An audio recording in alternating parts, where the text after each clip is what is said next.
getting through grief and trauma in a crisis. So let's first talk about what is grief. So grief is the response to loss, particularly the loss of someone or something that has died, something that you have formed a bond or an affection to. But grief is not always associated with death. Grief can also be the connection that you have had with something that now is lost, like your job. And right now, there are a lot of people who are dealing with the grief of losing a job in this COVID time. Also, the grief of your health, failing health. Again, in this COVID time, there are a lot of people who are falling ill. I'm dealing with that right now with my parents. My father has just came out the hospital actually 2 days ago, and he is not the man that he used to be, and he is having a difficult time trying to process that, and he is going through the grief of that and the grief of a relationship. A lot of people are going through grief of relationships right now because you cannot socialize the way you used to. You can't go over to your friends' homes. You can't go over to your parents' homes. So those relationships that you used to have, they have changed. And a lot of people are feeling that now. They are feeling that and they're grieving that social interaction. So, what is trauma? So trauma is a response to a deeply distressing or disturbing event that is overwhelming to individuals' ability to cope. It causes feelings of helplessness. It diminishes your sense of self and your ability to feel the full range of your emotions and experiences. Now, trauma is different to everyone. What is traumatizing to me may not be traumatizing to you. What is overwhelming to me may not be overwhelming to you. However, everybody feels trauma in their own way. And in 2020, there's a lot of grief and a lot of trauma. So right now we're going to open up the chat line, and I want you to just kind of think about some of the trauma and some of the grief that you have experienced this year.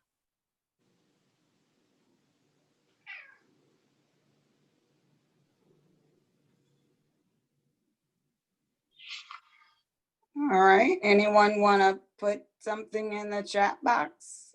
I'm seeing nothing in there.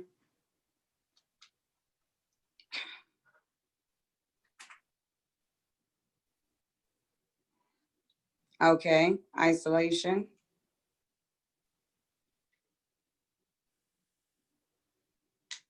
A lot of isolation.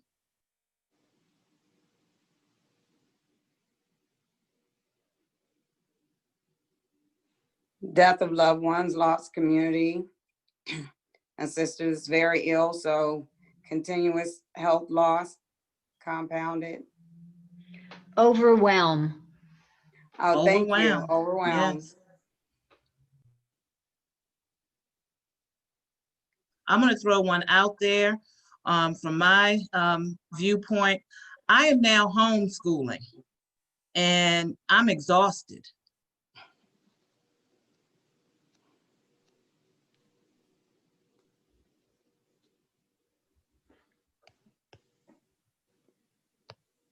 Okay. Well, for myself, in the isolation piece, we have back-to-back birthdays today and tomorrow for my family. So I just recorded 2 video birthday wishes to very young members of my family who have to become accustomed to this time. Fortunately, they are young enough to bounce back and adjust. I think it's a little more difficult for older adults. Mm-hmm. I agree. Well, I might have to challenge you on that one because I have a young child who has a birthday next week. I planned a birthday for him and he does not want to leave the house. He is scared, petrified to leave the house. Yeah, true. And he Okay, knows, worrying about my elderly father who's 90. Right. That's awesome. yeah, You get to this point and then you have to concern yourself with these things. yeah, yeah. Okay, so now, what does grief and trauma look like in the classroom, or now your screen, because the screen now is your classroom? What does that look like for you? We're going to talk about 5 common signs and symptoms that you can look for in your classroom / screen. And like I said, these are common, but they are not indicative of all of your students who are going to be experiencing trauma and grief. So the first one is distraction in the class and difficulty concentrating. This may look like a student who is supposed to be engaging in the class on the screen, but they are down and they are looking at their phones or their watches or other electronic devices. They are constantly turning to look at who's coming in the door or in their room.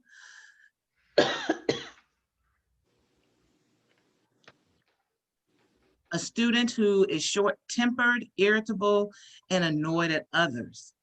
And this may look like a student when you are having a conversation in your classroom and you ask the student a question, they can be very short with you, very curt with you, and also with other students.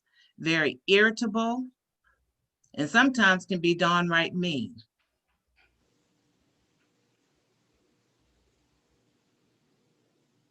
Sleeping during class or daydreaming. Now this one, and a lot of times, because I see a lot of you guys do not have your video on. A lot of times when your students don't have videos on, you have to be very careful. You have to, I'm not saying that you had to turn your video on, but I'm just giving you an example. A lot of times, that's a time when they could be doing other things, like sleeping, like daydreaming. So you might want to have a conversation prior to the start of your class, telling them that they need to turn on their video, because if they were coming into class, they would be, you would see them face to face. But with this screen now, that's all you have. And that's the only way that you can really tell what's going on with your students.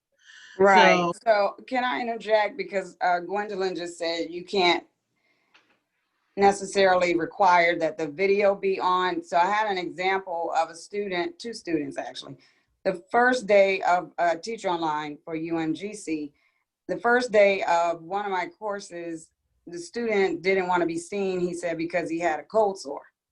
And I can't say, turn on your video. So I use compelling language to say, well, I would really like to see, it's a communications course.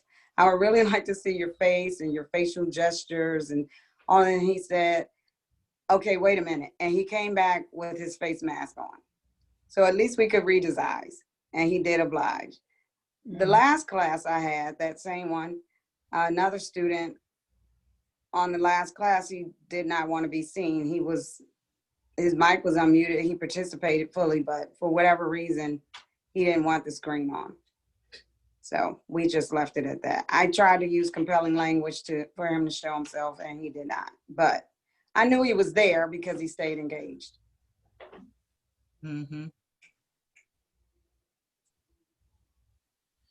crying and very emotional over things that really you feel it's really not that big of a deal. However, and this goes with the being seen on your screen. You can't see if they're upset or if they're crying, if something has affected them, unless they're on the screen. And then you can see, or, their emotions, how they feel.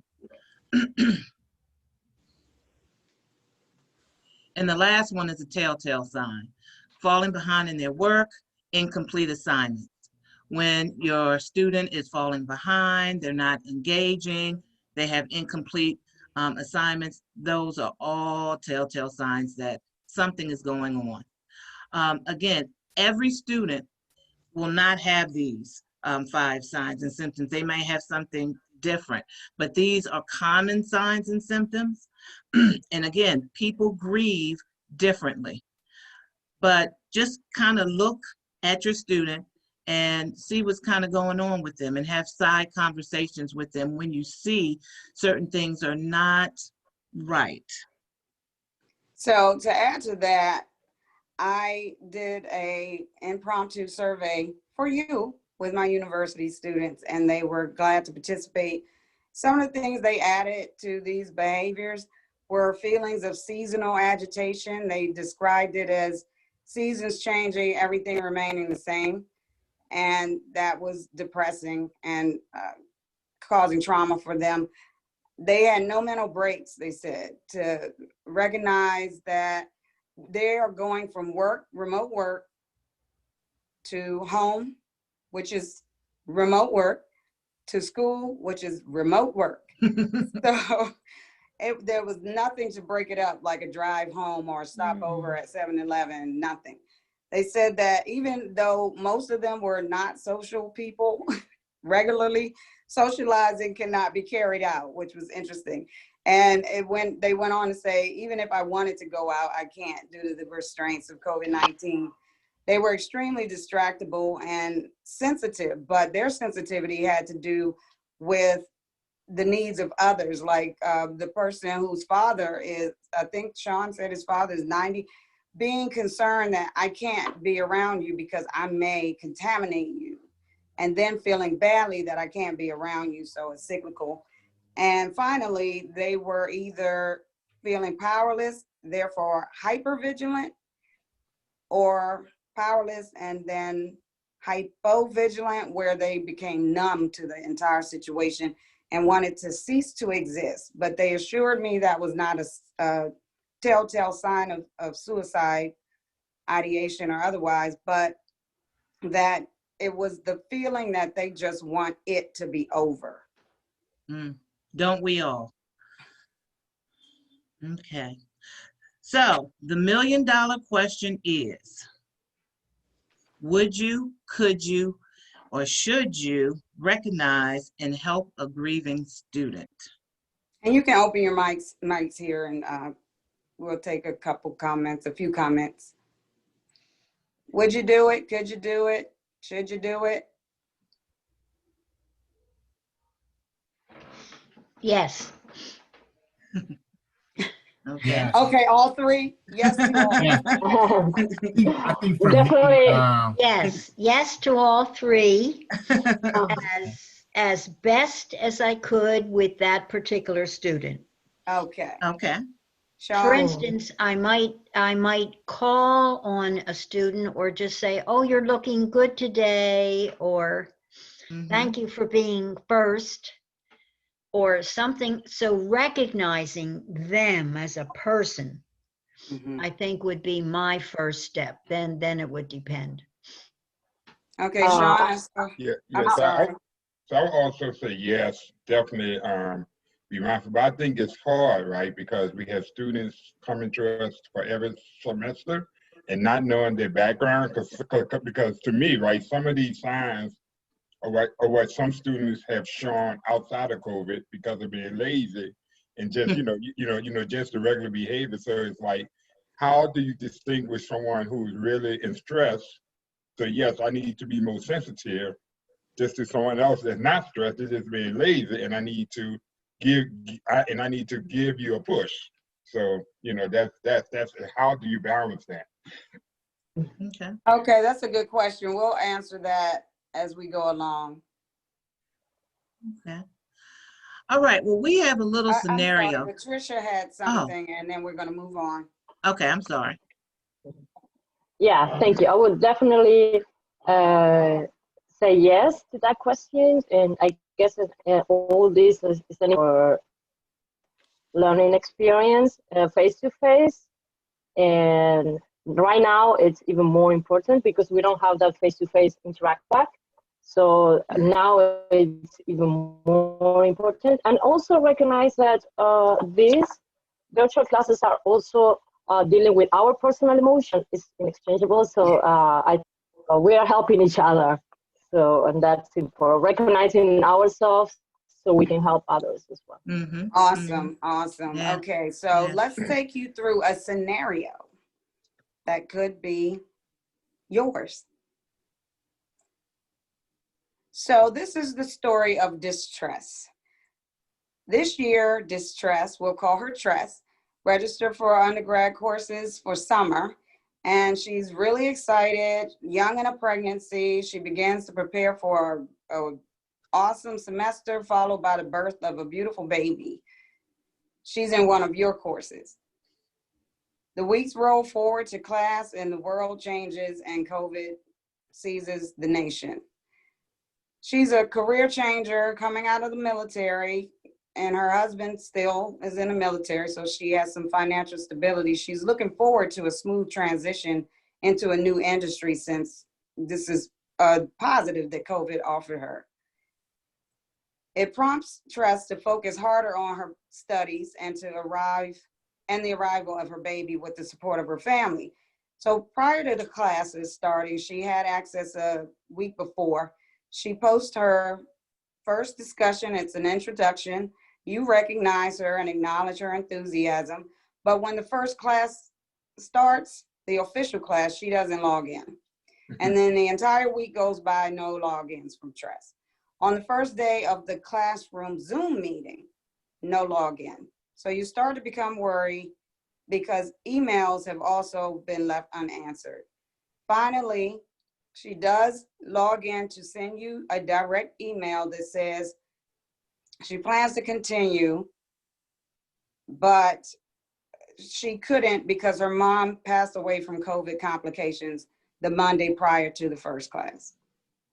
She shares also that the second class will be the day of her mother's funeral.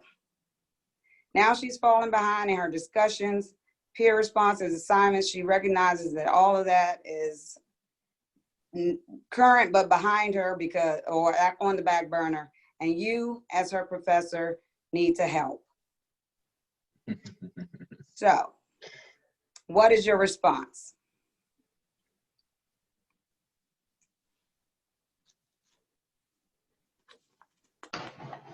Do you want us to type it in the chat or? You can speak these out. We'll just go verbally. That seems to be working.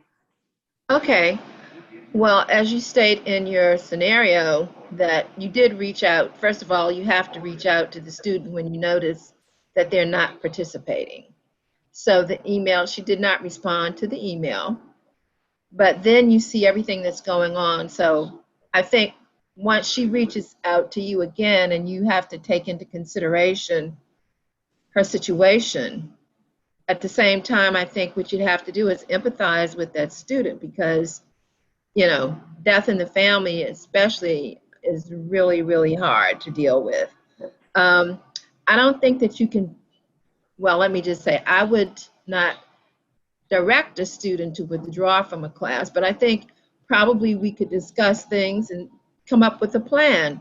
Try to be flexible within the guidelines of what you have to do and come up with a plan and ask the student how she wants to proceed going forward and how I can assist her in that. And okay, then can I ask who's speaking? Gwendolyn. Oh, I'm sorry. I thought you right. I was scrolling back and forth to see your face. Gwendolyn, okay. You're giving away all the answers. Oh. So pause right there. Don't forget your thought, and let's go through the scenario some more. You've already answered the second part of this question, which is what are some of the signs and symptoms that you see? So we're going to. Sorry. I thought I had put my video on. That's awesome. That's awesome. I hope hope everyone else is taking good notes, copious notes. So the signs and symptoms that you saw were what, Gwendolyn? Well, she was not responding. Well, she wasn't attending class. You were certainly on top of it. You know, you acknowledged it and you did your I due need to do this. diligence, you Oh, responded. sure. The email, because you I'm always sorry, have I'm to yelling. respond when you know that students are not participating. You try to reach out and see how you can help them. So, but she's not responding to your overtures. So, and you can tell she shared a lot of what's going on in her background, what's going on. So, Okay. Does anyone else have anything to add? All right. Yeah, I heard an open mic.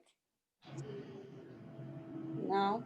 No? Someone's Okay. connecting. Someone's connecting. Go back one. Okay, so go forward one. So to continue, Tress completes the first week of assignment, so that's promising. She says that she'll be in the next class, and she keeps that promise, and her participation is awesome. However, she is still behind in coursework that's due, and she gives another update outside of class that she is badly grieving and depressed. Depression is making it harder for her to catch up on her classwork.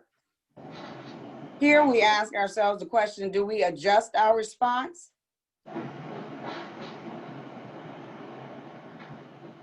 If so, what would you do to adjust the initial response? Picking up where Gwendolyn left off, she said not necessarily suggesting that a student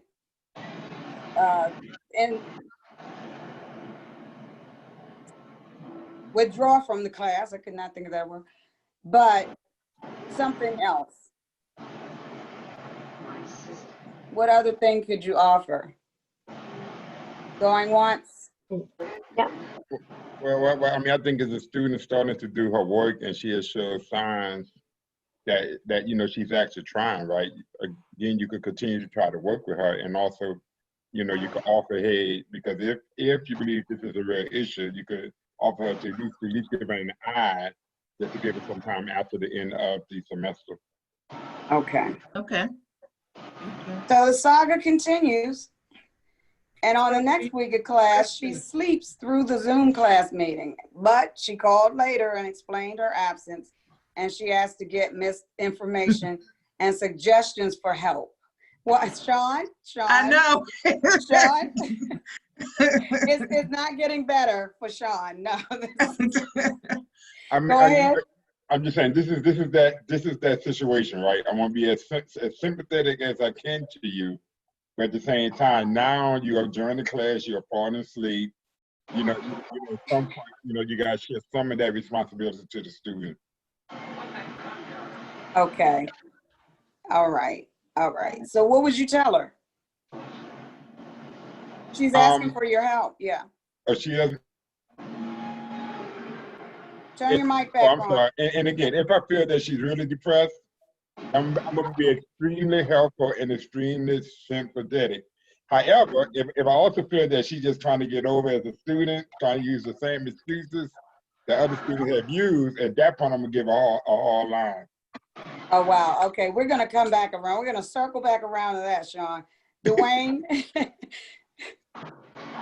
Hi, good morning. Good morning. I think this is a really interesting scenario. I think most of it, sometimes as professors, we have PTSD in terms of excuses, and students give you excuses. I think it's really relative, and you have to teach each class like a brand new class. I think it would be easier to relate to this if you as a professor also went through the same issues. I think I have went through the same issues where I had times where I was extremely tired and I just couldn't do it. I think what I will do in this scenario is direct them to the services of the college that will actually help them coping mechanisms. All right. Excellent Okay. response, too. Excellent. Thank you. And I like that you played off of what Sean was saying, because it's true. I believe, too, that we often have post-traumatic stress syndrome because we've been through so many things with so many other students. And now you're asking me to single you out as an individual case and amongst all of these, you want me to see this beautiful flower of an opportunity amongst all these weeds. But that's what we've been tasked to do. So moving on, and it's not over. She discloses that she's further in distress. She's in week 6. She's not catching up. She's significantly depressed to the extent that since her mother's compounded stress, because since her mother's funeral, 2 family members have gone to jail. She and her husband are the family's breadwinners. We all have those. So they're looked upon to give financial support. That adds more stress. She remembers now that next week, in theory, her mother would have been here to support her and her daughters through the birth of her first baby boy. So her mom did not live to see the firstborn baby boy. She fears she'll fail the course. She has discontinued the grief counseling that you recommended because she's too depressed to leave the house. And despite all her troubles, she wants to continue. What course of action do you plan for this student successful semesters in? Dwayne, hand right up there, go. First of all, I do connect with the student because I am a veteran. So I think at this time, it becomes a more human aspect. It's more of this person's health than just passing this class. Right. Okay. I think she's not unable to come out. I think we should try to seek other options, maybe virtual, maybe a dial-in, get some more assistance to actually help the students, and actually try to set up some academic advising to actually talk about different options. And recall that this is during COVID-19, so Yes. all things are virtual currently. Right.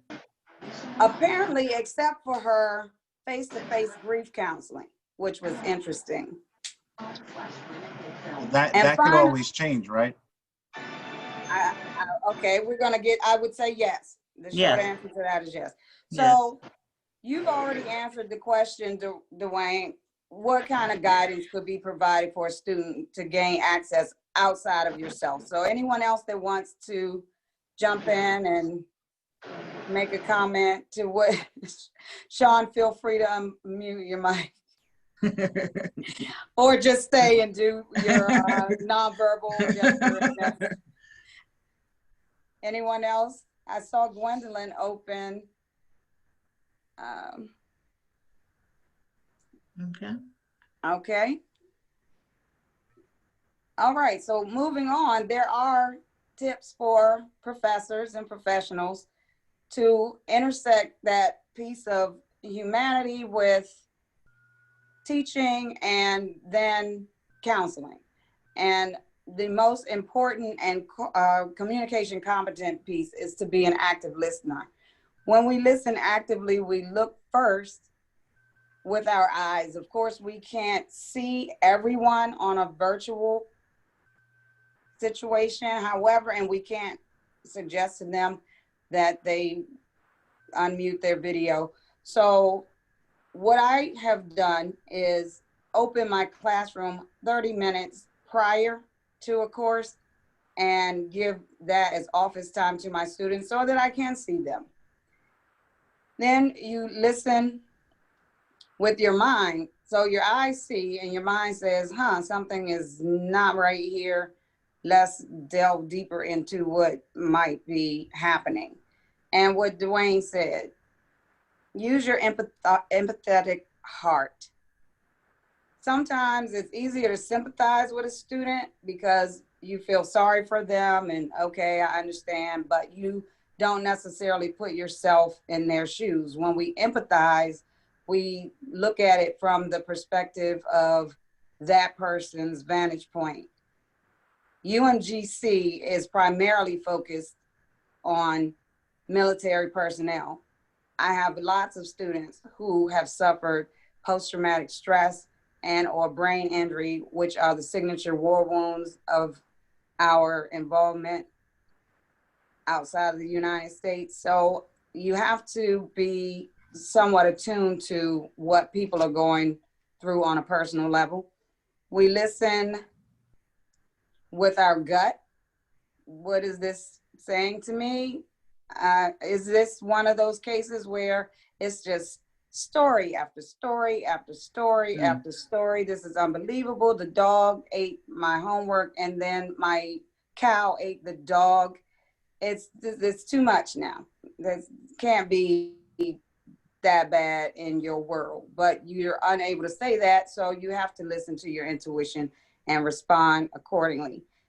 And finally, I think we have two more. Listen with your spirit. This one is going outside yourself, being somewhat clairvoyant and taking it out of the physical realm and looking into the universe, if you believe in that, and saying, okay, great, wonderful creator, what should I do in this case? It sounds a little spooky, but it is doable. And we listen with our mouth closed, both ears open, so that we can use our voice to respond appropriately to each individual student's scenario. This happened to be one of my students this semester. Actually, semester has not ended. And I'll tell you what my final response to her was when we're done. These tidbits can be found at the webpage that is hyperlinked here. And if this is going to be archived, it should be present in the archive as well. Of course, we have Prince George's Community College. I don't know if anyone's attending from any community colleges outside of Prince George's, but all of them have counseling services.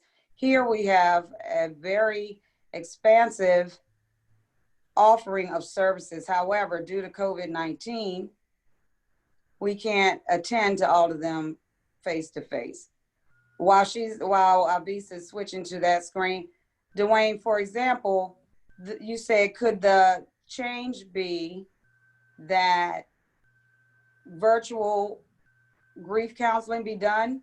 That is something, unfortunately, I have not been able to express to her because we have not been in contact in the last week for other reasons, health-wise. And that would be my suggestion to her. Could your counselor see you virtually? It wasn't something that dawned on her at all. So as you can see, these are all listed. I like this particularly for our millennials and X and Zers, Ys and Zers. This texting, you can text for support for students of color, LGBTQ, and they have free crisis counseling. And if all of that is not at your fingertips, you always have a phone in hand. You can go to the therapy assistance online. I went here to see how intuitive it is. It's extremely, you have to be a part of an institution. So you have to use your institution email, and they send you a link. You click the link, you're in. They have guided meditations there. They have offerings of counseling, anything that you need. I particularly like the guided meditations. Additionally, we have outside counseling sources, community resources. We found this website on verywellmind.com, the 7 best grief online counseling support groups of 2020. I like the of 2020 part because I believe that what we're going through is very specific to what is happening in this year. I just wished my 21-year-old nephew a happy birthday in a video that said, hey, let's get together. Oh, we can't do that. Let's have everybody, oh, I'll meet you at a restaurant. No, can't even go to the park because there's so many in my family that we wouldn't be able to properly social distance. So, and these are all the places that the student or yourself or anyone that you know that's experiencing grief and trauma at this time to a very burdensome degree, direct them to this source. It would be very helpful. And we're coming to the very, very end. Oh, here's some other treatment centers that are specific to Prince George's County.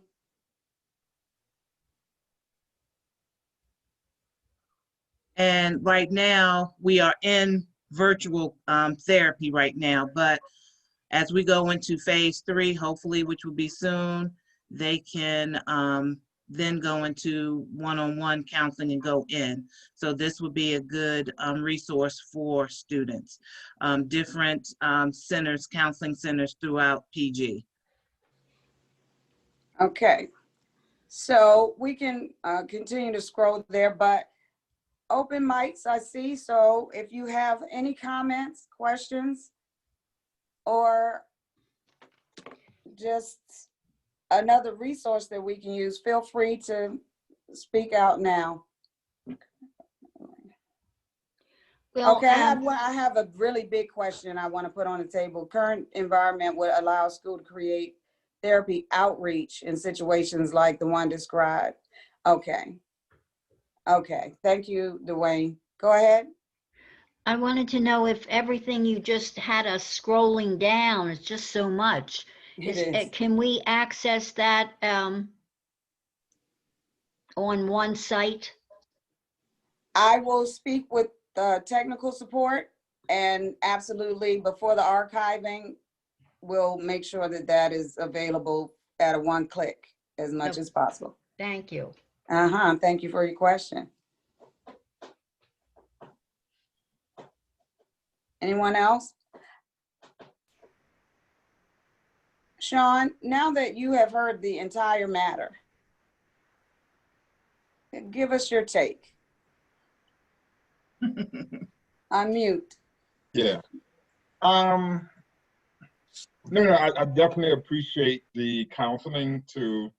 I think that was something that, because I'm always of the mindset, like Dwayne was saying with the PSD, past experience and just trying to balance that. I'm also of the mindset that when the students are going through something, that I need some kind of documentation because, out of fairness to all the students that may come to me with some excuses that one of my students does not say, well, you did this for another student, I don't do that for them, because I'm trying to, because I'm being subjective. And so, it's important for me to have some kind of documentation to show that, yes, you're actually going through something instead of me making that decision on my own.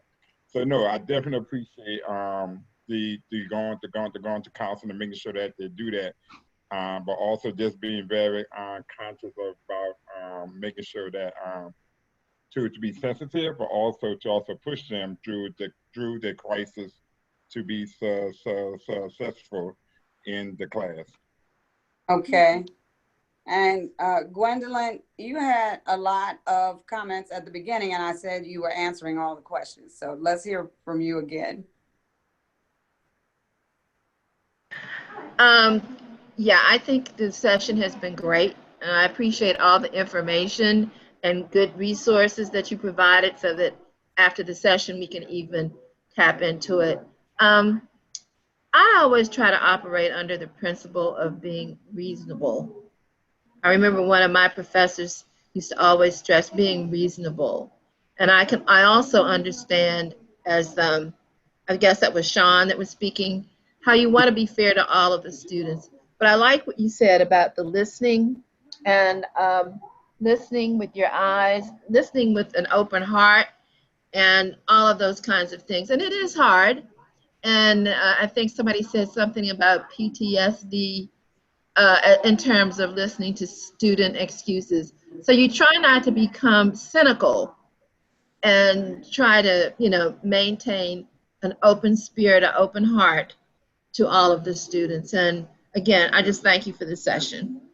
Oh, thank you. And Dwayne. Dwayne had a question, yeah.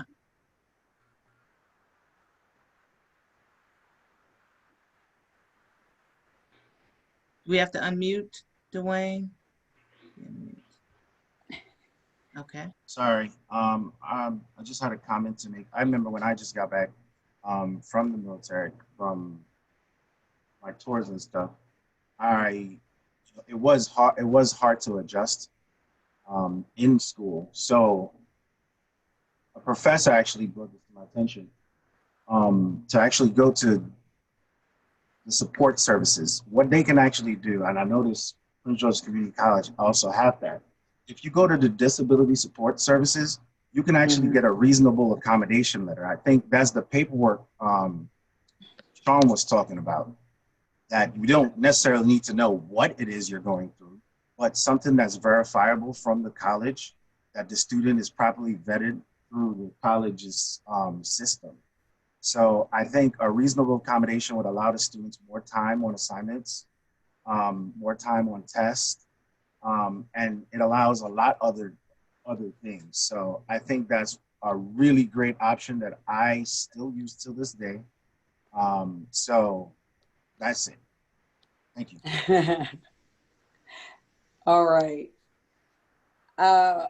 I have had a student or two that fell behind the first class and then immediately came with their ADA paperwork because they recognized that they were not going to do well without the support of accommodations.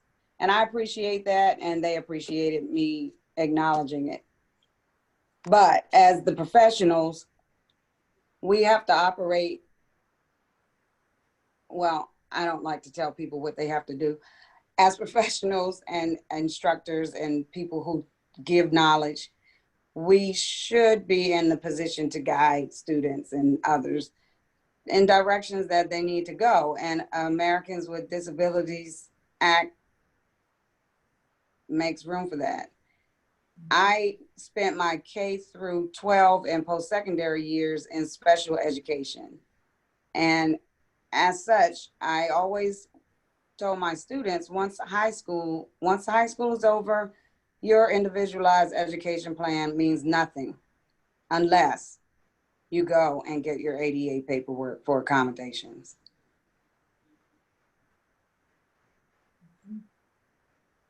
I see one other hand up. No. Jocelyn, I'm anxious to know about distress and how you concluded with her. Okay. So distress said that the last class she attended, she was experiencing some pre-labor pain. So she was going to the hospital. She responded the next day to an email to give me an update with the fact that she was home, she and the baby, they were safe. And her husband he travels quite a bit with the military. So he had to be going, but that was okay because she was going to have this huge baby. I can't identify the pounds because that might put it too close to figuring out who she is. If she ever heard her story back. And she said the next week they were going to induce labor. I have not heard from her. My response to that entire situation is that in doing my grade book, I looked through everything that she did. So far, the quality of her work is up to par. I did Zoom record most of my course sessions so I could go back and review her participation. I gave her an incomplete. She finished 60% of the course. She met all those requirements.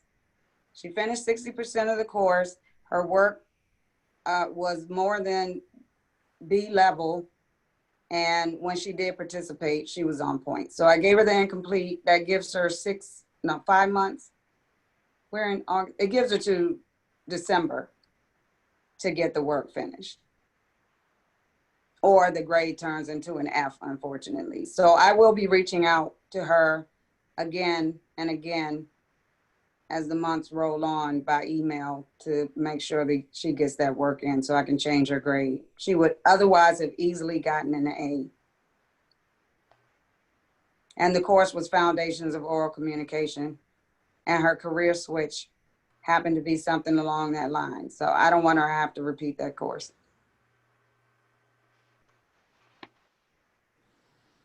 Well, we thank you guys for coming into our workshop. Our information is on the screen. If you should need to talk to us, please give us an email, and enjoy the rest of your day.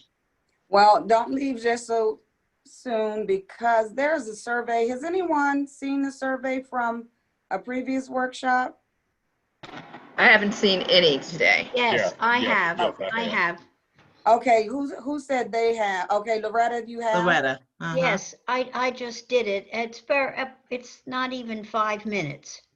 Okay, Yeah. right. Where is it located? Well, it seemed to come up like when I put leave the session, I think a screen came up and said, you know, Survey? I didn't have to go search for it.